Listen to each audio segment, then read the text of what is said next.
My throat feels like sandpaper. I can't swallow real food anymore. Just these little ice chips. It's so cold in this room. It smells like bleach and rubbing alcohol. And that machine next to my bed, beep, beep, beep.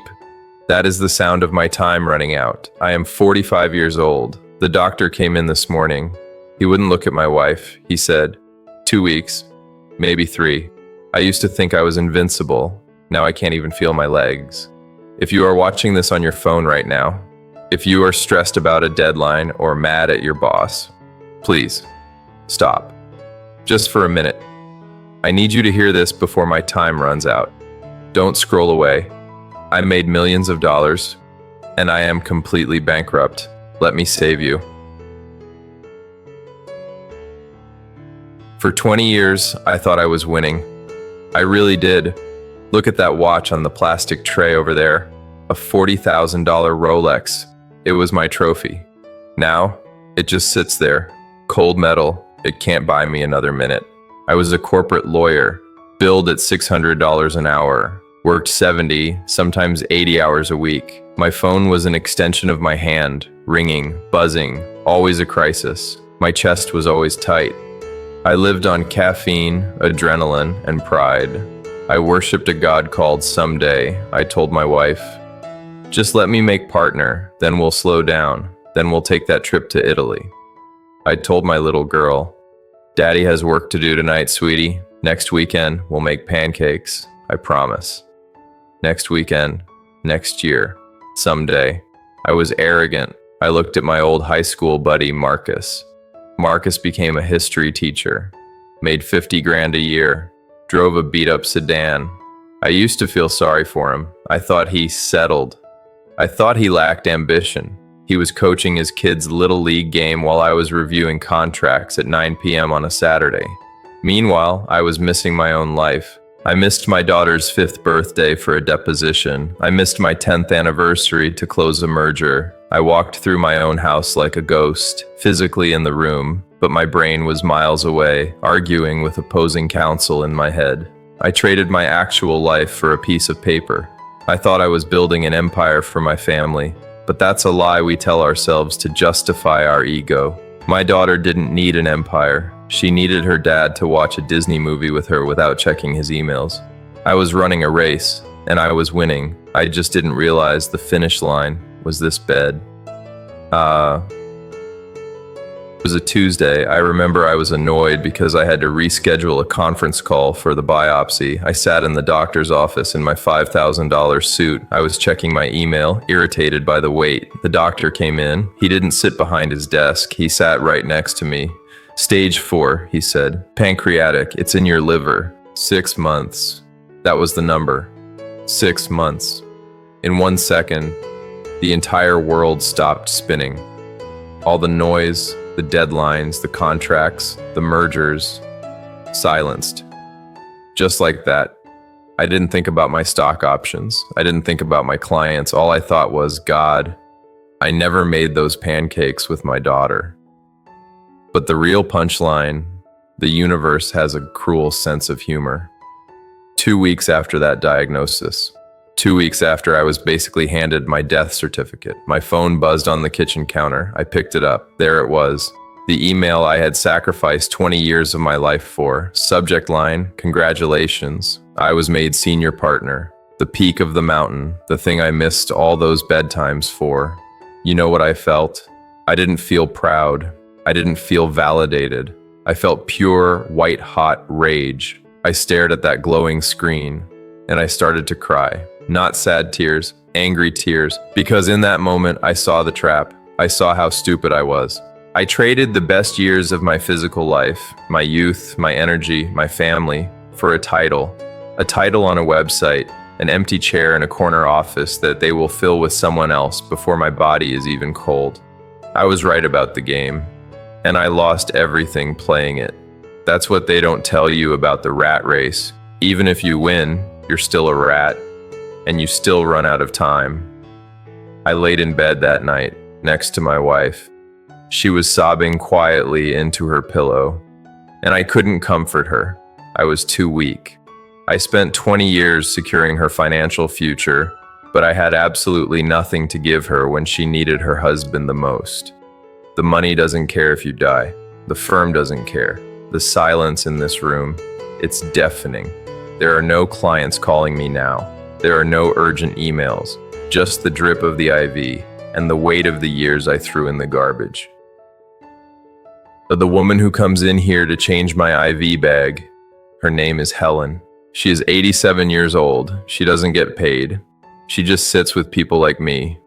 She holds my hand when the pain gets bad. Her hands are so warm. I asked her about her life yesterday.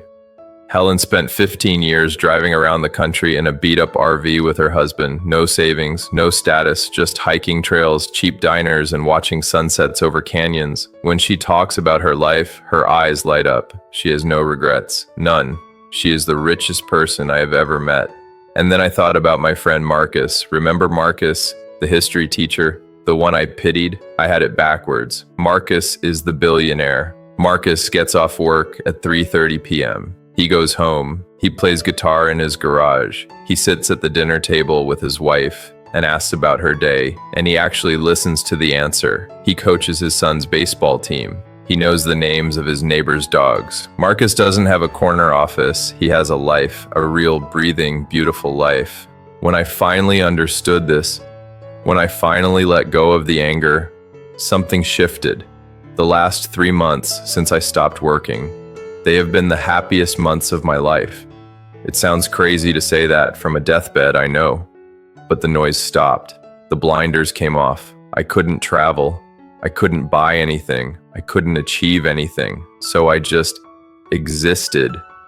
And I finally saw what I had been missing, the true heaven. Heaven isn't some cloud after you die. Heaven was right there in my living room the whole time. I was just too busy checking my inbox to see it. Heaven was sitting on the porch with my wife on a Tuesday morning. No rushing, no agenda, just watching the rain fall on the pavement, holding her hand, feeling the warmth of her fingers, smelling her shampoo. I looked at her, really looked at her, for the first time in years, and I fell in love with her all over again. Heaven was that Saturday morning about a month ago when I still had a little strength. I woke my daughter up. I told her we were making pancakes. I was slow. My hands were shaking.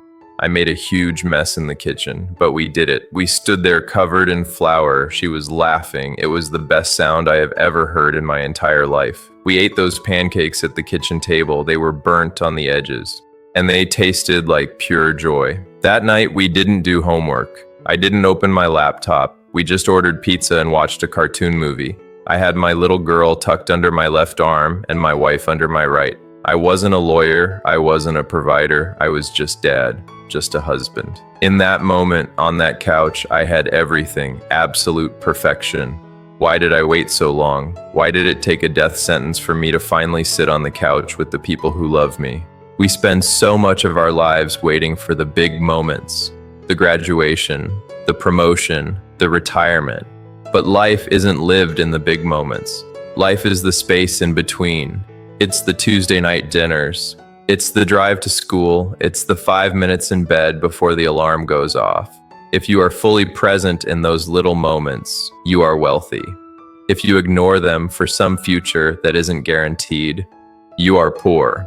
I used to think my legacy was my bank account. I thought it was the house I was leaving behind. But looking at Helen, looking at my wife's face right now as she sleeps in the chair next to my bed, your legacy is just how you made people feel when you were in the room. Did you bring them peace? Did you bring them joy? I only had a few months to do that, and they were the best months of my life. I am in pain right now. My body is failing, but my heart is finally full. I just wish I had realized it 20 years ago. The nurse just came in to adjust my morphine. My time is getting very short, so look at me. Look at this bed. Look at where the race ends. You do not need a terminal diagnosis to wake up. You can step off the treadmill right now. Today. The biggest lie of the modern world is that you have unlimited time. You don't. The perfect moment to start living does not exist. Success without presence is just emptiness. If you are a millionaire but your kids don't know you, you failed. If you have the corner office but your spouse feels alone, you failed. Please, don't make my mistake. Don't wait until you cannot swallow food to realize how sweet a pancake tastes. Don't wait until your legs stop working to take a walk with your wife. Turn off your phone tonight. Look your family in the eyes. Be there. I cannot fix my life. My story is over, but I can help you fix yours. Share this video with someone you love. Send it to that friend who works too hard. Tell them to come home. Don't wait.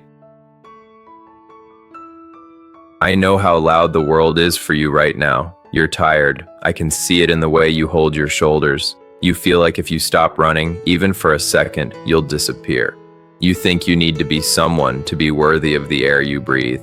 I spent 45 years believing that lie, but death, it's a wonderful filter. It's the only thing that strips the gold plating off the ego to show the cheap lead underneath. The brutal truth is this: the world will replace your productivity in a heartbeat. Your seat at the boardroom table will be warm before your funeral is over.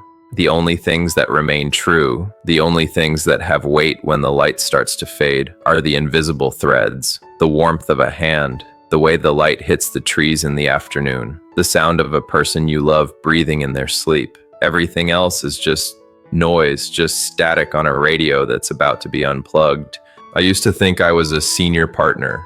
Now I realize I am just a man who forgot to look at the sky. So here's my final instruction. Tonight, when you get home, do one thing. Leave your phone in a drawer. Don't check the news. Don't look at your metrics. Just walk into the kitchen, find someone you love, and look at them. Really look at them. Don't say a word about work. Just be a human being in a room with another human being. Experience the miracle of a mundane Tuesday. The sun is setting outside my window now, and for the first time in my life, I'm not trying to bill the hours. I'm just watching it go. It's enough. It was always enough.